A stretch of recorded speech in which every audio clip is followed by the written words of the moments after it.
I'm sure there are ways to pitch a tent in gale force winds, but it won't be bashing you on the head all night.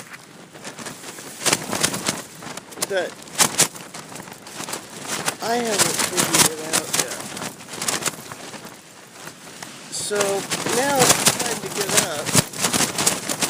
After a very cozy evening and night. And it's a little hard to get dressed with the tent bashing me in the head, you see. This is me, this is the tent. I'm hoping the sun will come up and warm it up just a little so that I at least won't freeze my ass doing this.